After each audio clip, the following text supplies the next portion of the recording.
Hello, everyone. Thank you for tuning in. I am JayLee. This is JLeesCorner. This is my review for The Shy, Season 3, Episode 4. Okay?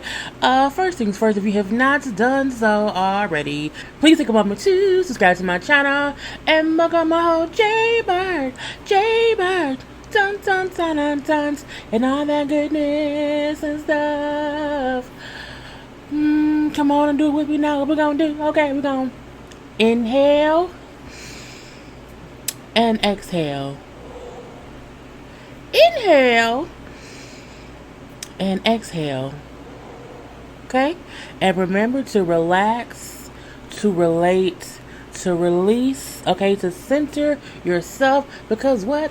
It's a lot going on in the world today and stuff, okay? You can also like this video, comment in the comment section, hit the little share button to share it on your social media. You can follow me on IG and on Twitter at J_Lees_Corner, and all of those links are in the description box below. Because I always post my new videos on IG and on Twitter, because sometimes YouTube is being funny acting and it does not show y'all to have new stuff coming on. So be sure that you are following me on either Twitter or Instagram, or you're on Facebook. But all the links is in the description box below. Go ahead and get into that. Okay, let's get started with this episode, which I feel like wasn't much. I feel like the episode was only 45 minutes or so. It was not even a full hour. And I feel like this was a lot of itty bitty pieces that did not need a full out episode. I'm like, it's only 10 episodes. Keisha ass still missing. Is the whole season gonna be about Keisha? I told y'all when the first episode and second episode happened, I wasn't gonna complain. I like to give shows time to see how things progress. This is episode 4. I can now complain, okay? The story's moving too slow. I mean, I get in real life issues are not solved in a day or two. Issues sometimes take days and days and days.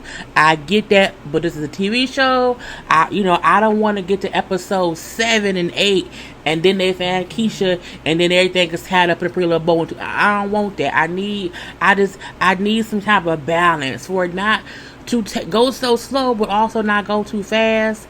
I mean, I'm just like, is she dead or no? You know, she been gone for over a week. Is she dead or not? Okay. So first up, we see Emmett meets up with Daddy Darnell. Okay, and it's the whole dynamic of seeing, punk ass Darnell and usually cheating Emmett sitting around having a conversation was cute, or whatever. But at the same time, who wants no advice from Darnell? Okay, we don't know. Now, Emmett is basically telling Darnell, you know me and Keisha trying to work things, not Keisha, girl, who was Keisha, girl? You know me and Tiffany are trying to work things out, you know what I'm saying? We up there with mama right now, and Darnell like, I know your mom told me, that y'all doing real good right now. But Emmett like, we doing good, but I feel like, Tiffany getting a little bit, comfortable or whatever. We not having sex no more, and I don't know why. I'm not cheating on her, but I just don't understand why we don't have sex anymore, and it feels a little weird or whatnot. And Darnell was like, you know what? At first, Darnell was giving good advice. You don't get points, for not cheating. I mean, coming from Darnell, that's saying a lot. But, he say, but she at least suck your dick, right? I say, here we go. You had to go there, Darnell. He said, well, nah, she ain't doing that. Well, are you rubbing her feet? Greasing her scalp? Are you doing things, extra around the house or whatever? Like, well, no, I've never had to do anything extra just to get some vagina, okay? Not just to get some vagina. And Darnell say, with sometimes when you get up in the place of comfortableness with your partner or whatever, you start farting around each other, okay? You be pooping in front of each other. You let down the veil of the wonderful, blissful sexiness of it all, and it comes like you like roommates, okay, passing in the night.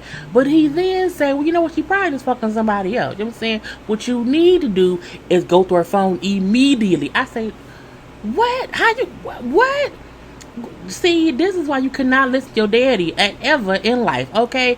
Now, he then says, well, just get a side piece and call it even. He like, but I don't know if she cheats. Like, what she probably is. Is she a Scorpio? Well, did she cheat? I'm like, Lord. It was just like showing how badly listening to the wrong person give you horrible advice can be deadly to the relationship or whatever. So Emmett brings up how, one, I don't want to get no side piece because unlike you, I want to break the cycle of us cheating.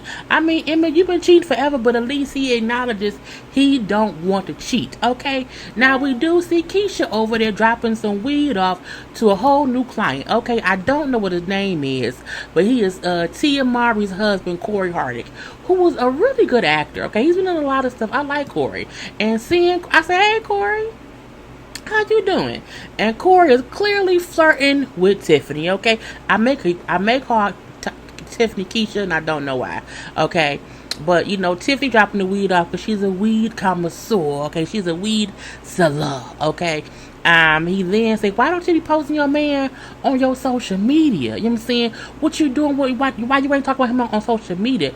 She like, I don't have to. I had the world from my man. Oh, is he fucking you right? And she like, what we have is something deeper than him fucking me right. Okay, he said, well, you know what? If you ever need some good dick, you know where to find it, right here with me. I said, Tia, girl, get your husband. Now, you know, through all that, we see that Tiffany and Emmett go to counseling. They have to go to couples counseling. The judge told them to do that because, again, they was fussing and fighting about custody of their son, so they have to go to couples counseling. And so at couples counseling, he wants to bring up how we not having enough sex. And she feel like, well, he ain't doing enough or whatever. You know what I'm saying? I work all day. I take care of our son. I clean up or whatever. Even at night when you're up there barbecuing with some bitch, okay? So when do I have time to fuck you twice a week? And I say, well, I mean, I would find time. Holding out on sex completely and not having a conversation about why you're doing it is smart, okay? It is called resentment and cheatation. Just always have a conversation about it, okay? So she then tells him the real reason why she is not having sex with him, because they haven't had sex at this point. I think he said it maybe like a month or something like that. And so it's like, the reason we not fucking is because I don't want to get pregnant again. He then say, well, you probably cheating on me. You're like, what? I wouldn't do that. I'm not you. You must have been talking to your punk ass daddy who listened to a man who has, 7 kids by 5 women and finna get divorced again. Okay, no, I'm not fucking because I don't want to get pregnant.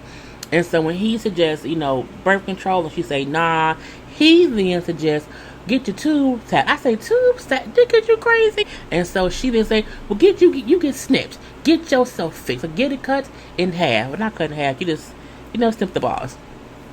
And he's like, I don't know about that. So we do see him at work at Sunny's or whatever, chit-chatting with Sunny, bringing up how him and Tiffany is going through it.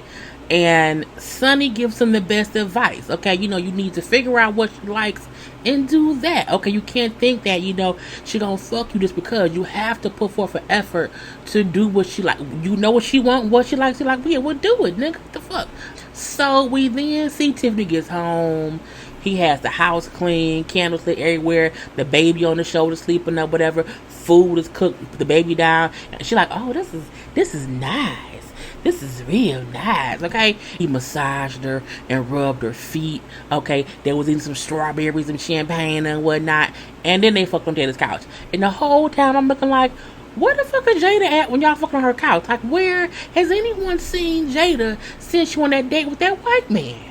We then see Keisha in her room, listen to music, rapping, okay? We then see Dre just open her door without knocking. It made me mad, mainly because at the end of the day, Keisha's like a 17, 18-year-old girl.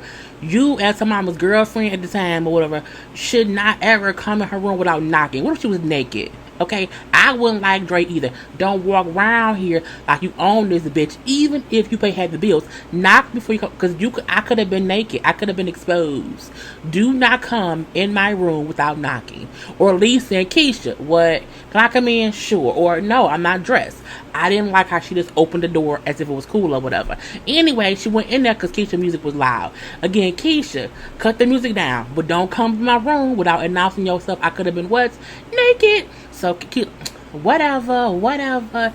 And when she turns around, Dre sees that she has a tattoo on her back, okay?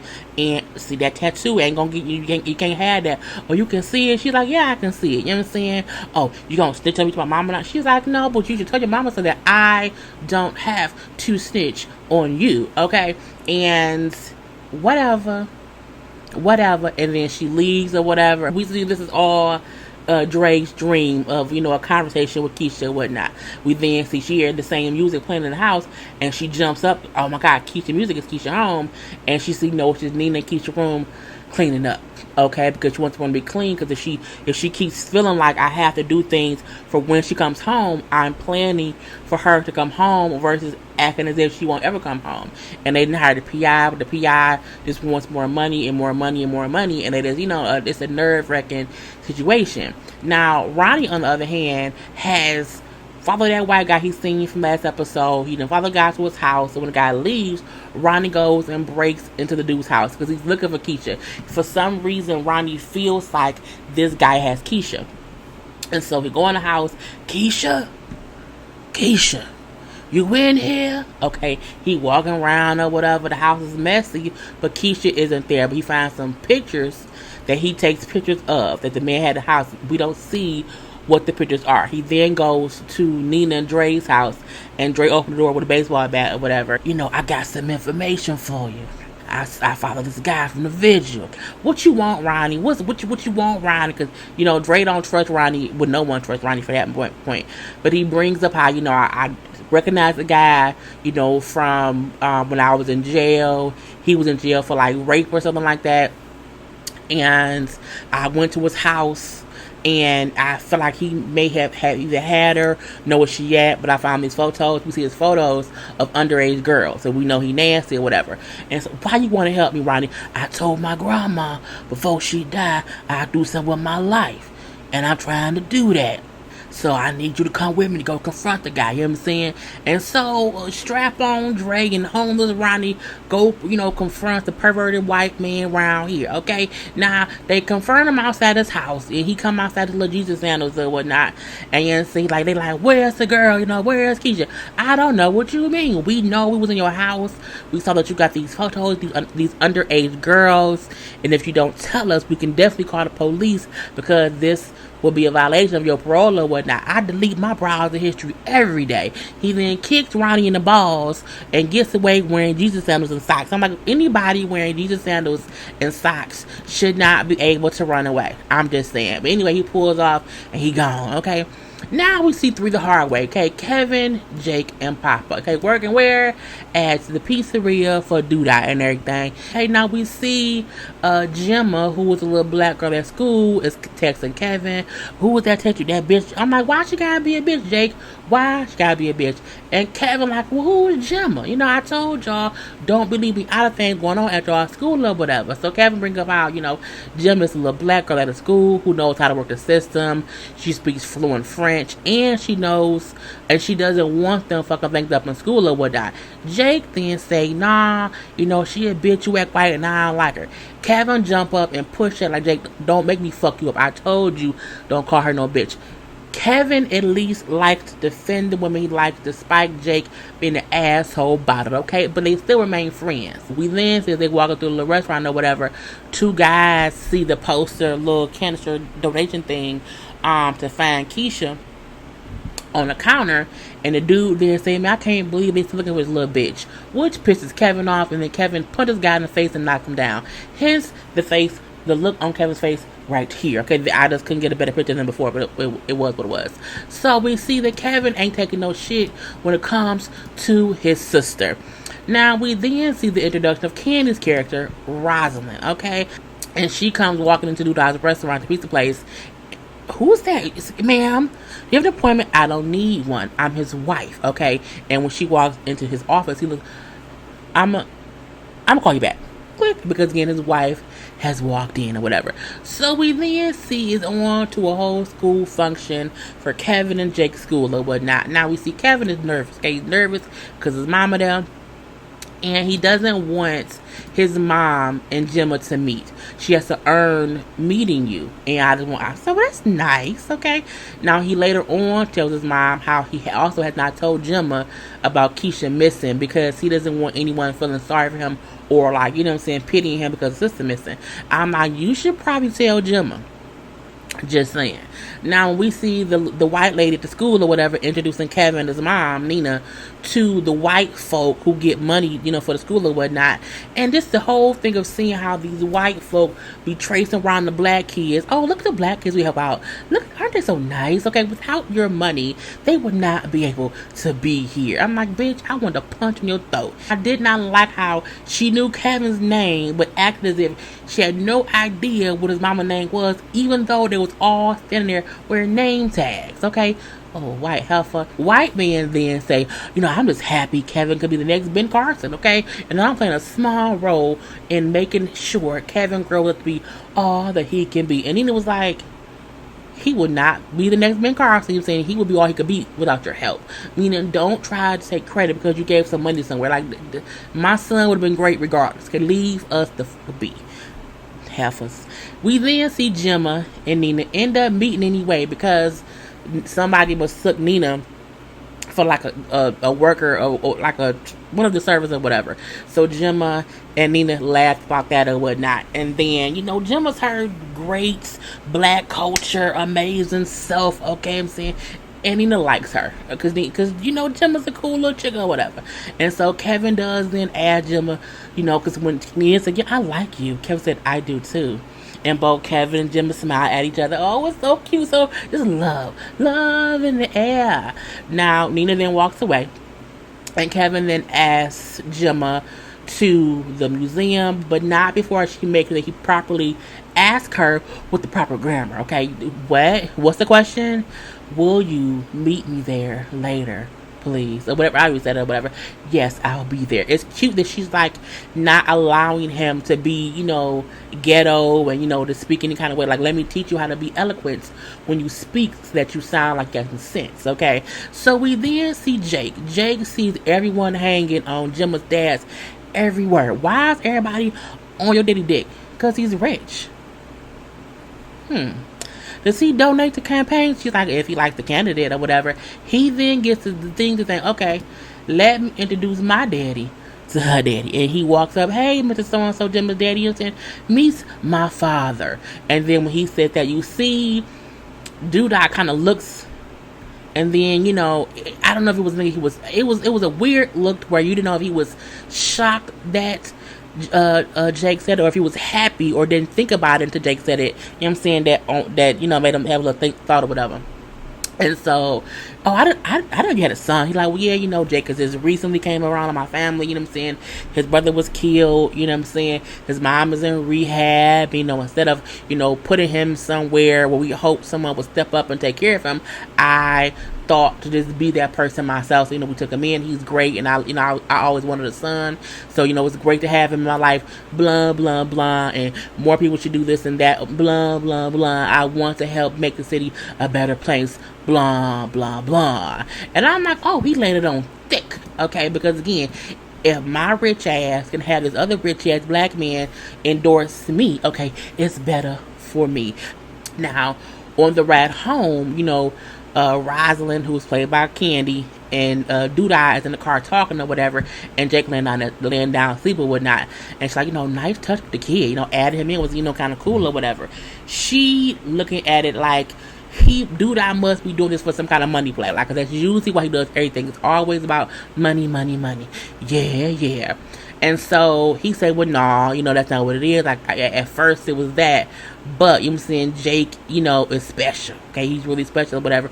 Oh, so now you want to be a father. You're like, look, back then, I'm saying, it was just too dangerous for me to be a father back then or whatever. But, I'm saying, now, it's just different. And, don't forget, this is his business. Meaning, don't try to get all friendly and loving to me like you just here because you're my wife, literally, and I run for mayor. Or whatever. And why do you want to be mayor anyway? Like, why would you want to do that? Like, if it isn't a money play, like, what's the point?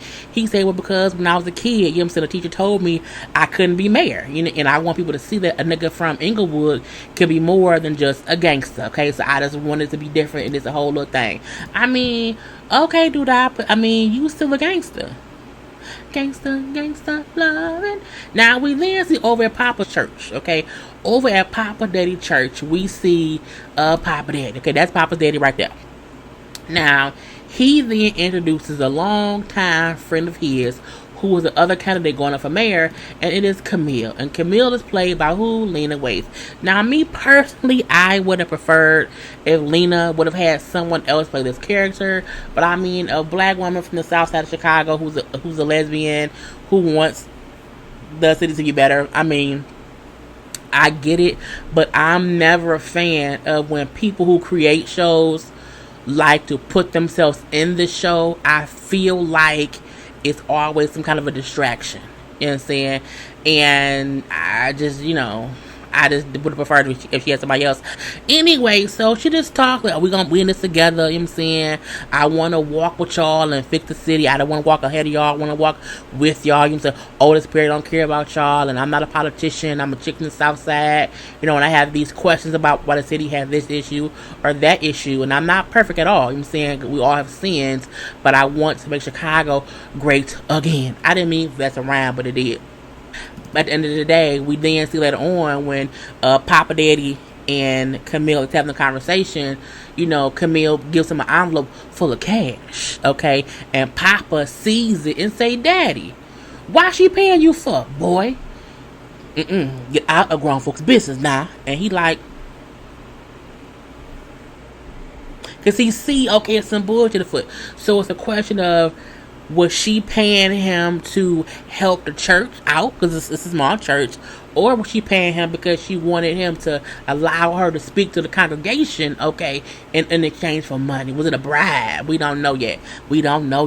Now, we then see, the stud, the homeless man, and the pervert is having a whole little meetup or whatever, okay? And I told y'all that man had on Jesus sandals, and look, those are Jesus sandals and socks, okay? He looks like, he looks at porn. Now, him is Jesus sandals, and Ronnie and his Sunday best shoes, and then Dre and her Adidas. I'm like, look, it's the stud, the homeless man, and the pervert. This, if there was ever a visual representation of a pervert, a stud, and homeless man, this is what it is, okay? Mine is Ronnie's church Sunday shoes. Okay, why he ain't got no gym shoes on? But I digress. So Dre and Ronnie like, look, tell us what Keisha's at, okay? We're gonna beat your ass. And Ronnie has been in jail.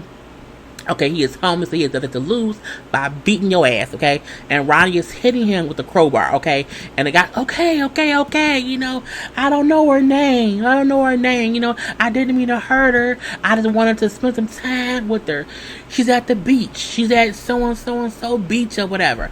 I'm like, oh shit, okay, here we go. Now we then see Nina gets a phone call, and she looks all distraught over the phone call. Okay, we then see, Kevin and Gemma, who ain't she gorgeous? And they were at the museum. They saw a exhibit on Nina Simone, and she was upset that they had kind of whitewashed Nina Simone. She was complaining. They're a great couple. Okay, little kids, amazing couple. But anyway, they sit around chit chatting and jaw jacking or whatever, and Kevin's phone rings and it's his mom. But Kevin sees it, and Gemma then say, hey, get off your phone and be present in the moment, because again, Gemma don't know his sister's missing. So whereas if she knew that and she saw his phone ring, she may have said like, hey, I'm saying, cut the phone. But again, she don't know. And so Kevin, like, okay, that's fine. He then ends the call and cuts the phone off. And then when she wants to go walking or whatever, he's like, I need to tell you something real quick. And we assume he will now tell her that his sister's missing, because again, his mama told him, you can't, kind of be holding that in and whatnot. So, but beautiful couple. Now we then see, it was the whole crime scene. It's the whole crime scene, and Nina walk up, and Dre's having to console her and everything or whatever, because they're walking over to the field where the body is, and Dre says, hold, because Nina can't, like, she's walking but stopping and walking and stopping and like, and as anyone would, okay? And then we really can't see the face of the body, but you see a clearly a girl who's, who deceased, and she's in this grassy field, and all the cops look like, oh my God, a whole dead girl. And then again, Nina kind of breaking down or whatever, and then Dre say, can you turn the body over? And she's like, no. And she said, well, no, she has a tattoo on her back, and because you couldn't really tell You know what I'm saying? They probably would have had to have done like DNA testing or whatever. You couldn't tell, and I couldn't tell if the girl was a face or whatever. But she said again, turn her over so I can see her back because Keisha has a tattoo on her lower back. So let me see that part of her body. She doesn't tattoo. She's like, yeah, babe, she did. Like she just didn't tell you. And so we then see Kevin running home, you know, trucking or whatever. He walk in the house and his mom's up there crying, and you know, he's sitting next to his mom. It wasn't her, and she can't get the words out. You know what I'm saying? If it wasn't her, it wasn't her. And she's just crying, you know, it wasn't her, it wasn't her, it wasn't her. And then we then see her and Dre in the room sitting there, you know, Nina smoking a cigarette, and you know, Dre drinking. Well, the picture's in my thumbnail.